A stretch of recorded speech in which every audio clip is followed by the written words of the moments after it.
Well, hello, everybody. Chamber update time. David Jackson coming to you from the Boone Area Chamber of Commerce. It is Thursday, October 17th. Lots to bring you today. We're going to call this kind of the community information special because we've got quite a bit. If you're a chamber member, first of all, thank you for that. It means more to us than you would realize. And you'll get a lot of this in your chamber report email tonight. If you're not a chamber member, a lot of this also available at boonechamber.com and some of the business resources and other news tools that we've got.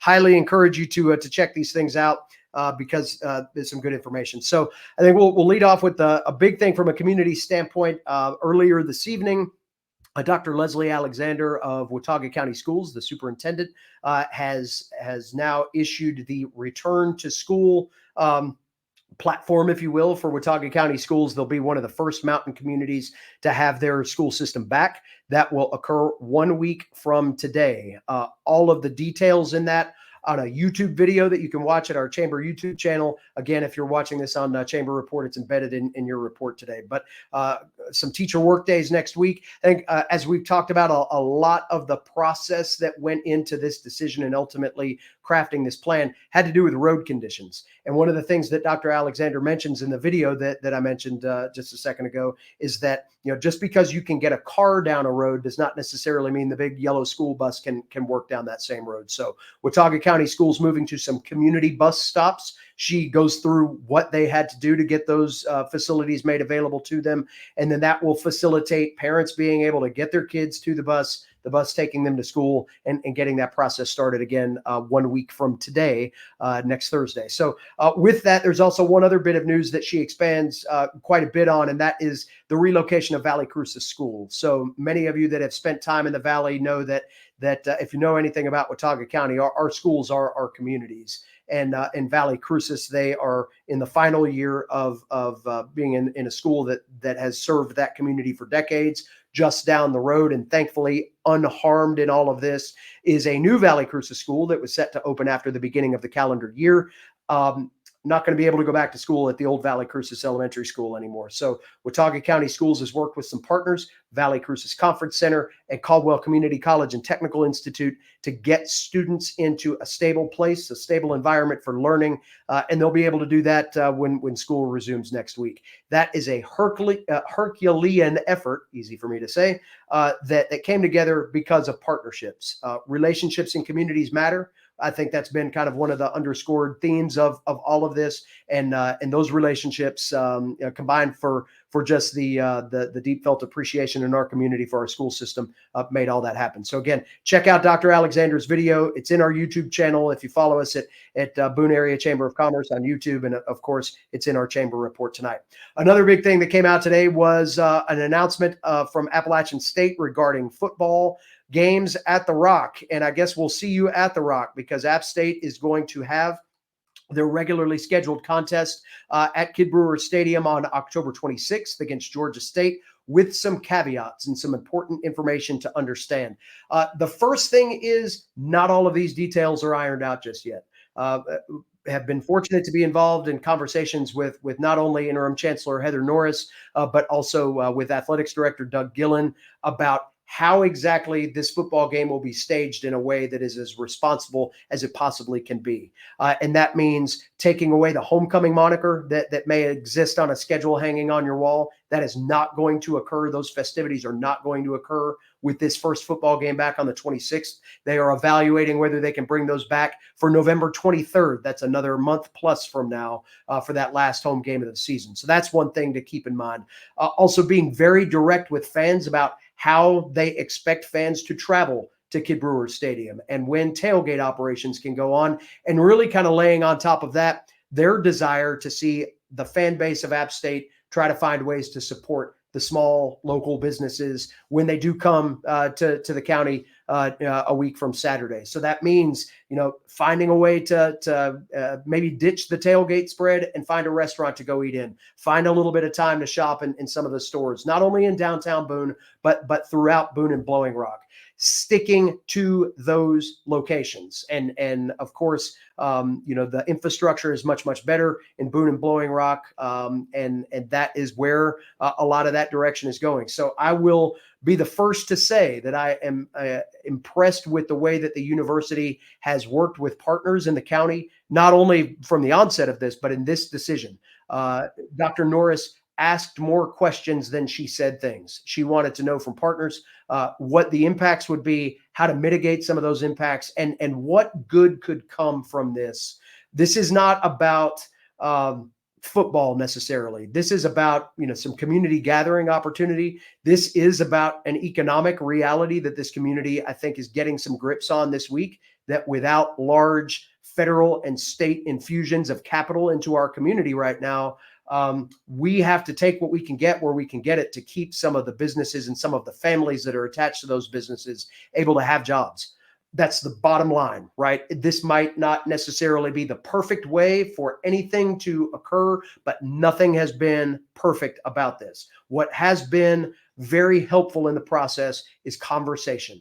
And I will say, in sitting in that room, Dr. Norris handled that incredibly well, mindfully. She lives out in Watauga County. She knows a lot about some of the unique situations that are still occurring in our area and will for quite some time, and wants the university to be in a position to help with that. So some of those details that are still being worked out are how the university can be helpful from a fundraising perspective, perhaps, or just any other kind of a positive outreach that they can bring forward. One of those other things that was talked about today is involved around a student day of service. That is scheduled for Saturday, October 19th. We put some language in our chamber report and on our website as well.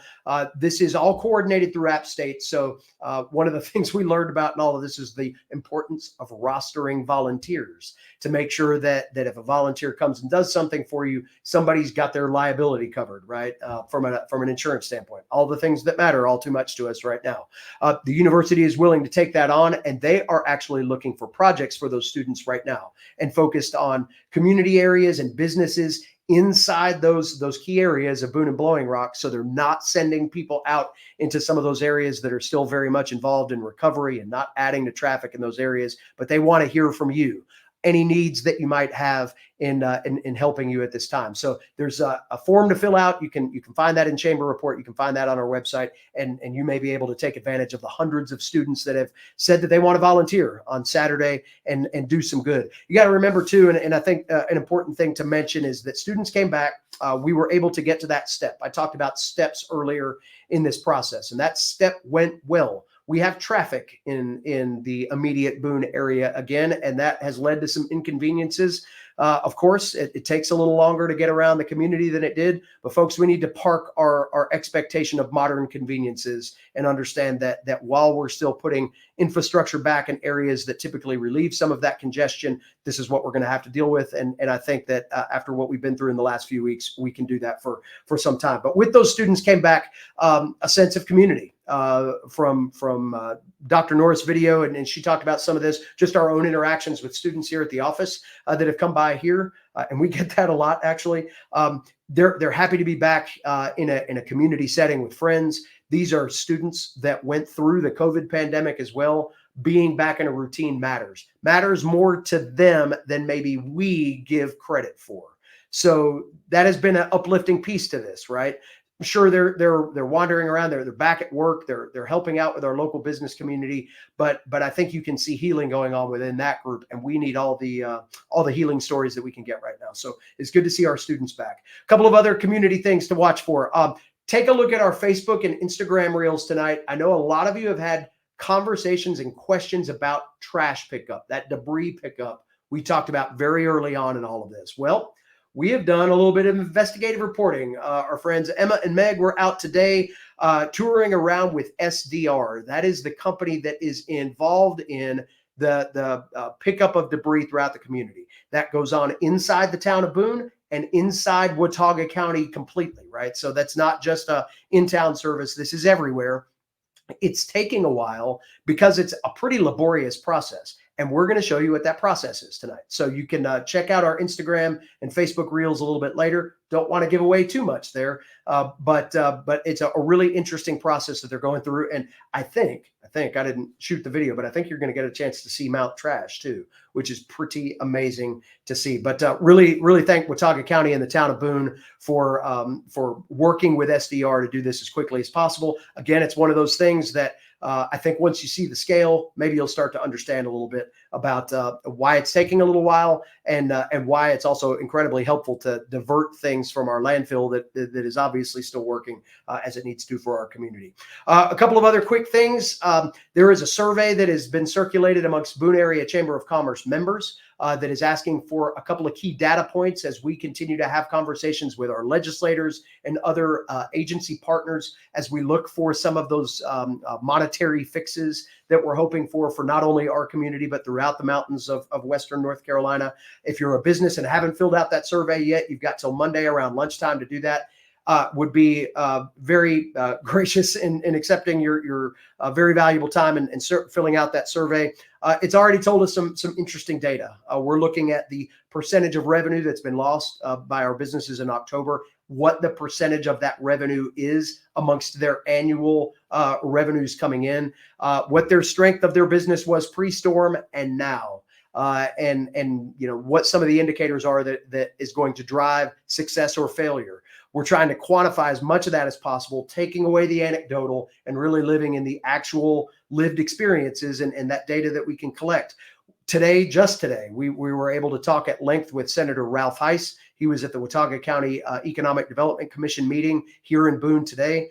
Spent quite a bit of time with Congresswoman Dr. Virginia Fox and getting some understanding as to what's going on at the federal level and giving her some real quality information about what's going on the ground here in Boone, North Carolina, and why it is that we're hoping that Congress is able to get back together and fund some of these tools that we have available to us now, and also consider other tools that may be helpful to us in this recovery process. So we need data to back up those conversations. So that's what I ask you for. Fill out that survey. If you're not a chamber member, you're in a business in Watauga, Avery, or Ashe County, and you'd like to fill out that survey, drop us an email at info@boonechamber.com, and we can get that survey to you. We're working with our partners at the Blowing Rock Chamber, the Watauga County EDC, to maybe get similar products out so we can sample more of the business community. But again, data means a lot.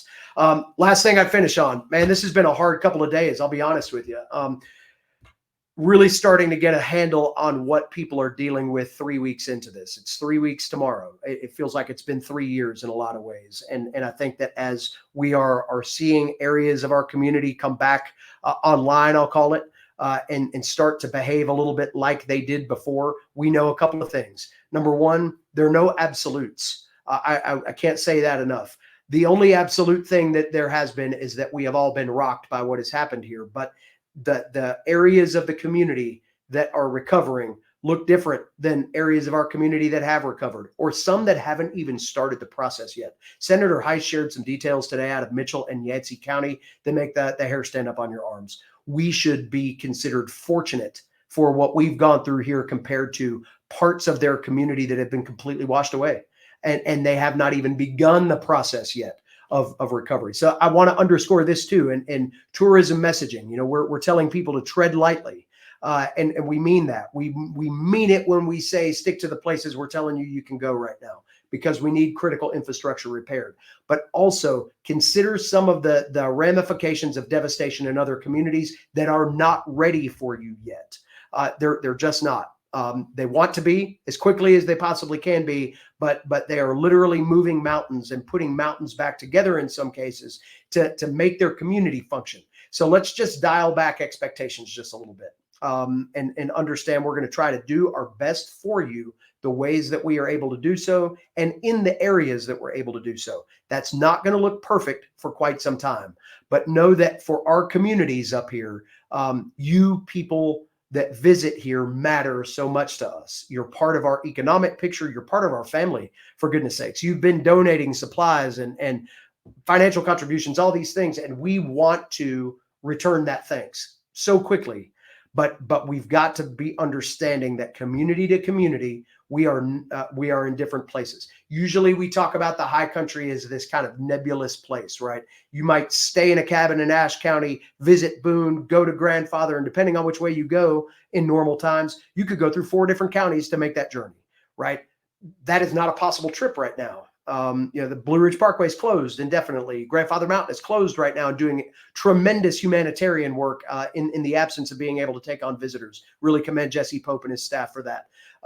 So just understand it's a hard message right now for us to communicate, other than to say, please listen to what we're telling you. And support your business friends from afar if you can't get up here, or maybe you had your trip canceled. And if you do come up here, be mindful and respectful about the scenario you're coming to. And that means if you're coming up for a football game this weekend, listen to what the university is telling you from a traffic management standpoint. Listen to what they're telling you about timing. It's going to take longer to get here. It's going to take you a little bit longer to leave, but you've got an opportunity to come and do something that feels restorative. And if we're able to put some fundraising things in place as well that can help areas of our community that have not been helped yet, or maybe help with projects that are going to take good old-fashioned mountaineer ingenuity to get accomplished, then we're going to be in a position to do that. We can either look at this as something that might be a challenge, or we can look at the positive opportunities that are in this. And I think you know us by now to know that we're going to try to live in that positive land as much as we possibly can. So thank you for indulging us. A lot of information here for you tonight. We may or may not be back tomorrow with more. We'll just kind of see how things transpire. You just never know in a given day right now, but just know this: we're going to be committed to telling you what we know truthfully. And truthfully, this is a really hard message to be able to bring you every single night. But our staff is dedicated to it. Our community is still responding in the ways that make you feel good about living in this place, and make you feel energized about getting this place back to the place we know and love and live, and the place that we know that many of you love to visit. So thank you for your help. Thank you for your continued support. Do what you can to support your friends, your neighbors, your loved ones, and we hope to talk to you again soon. Thanks a lot.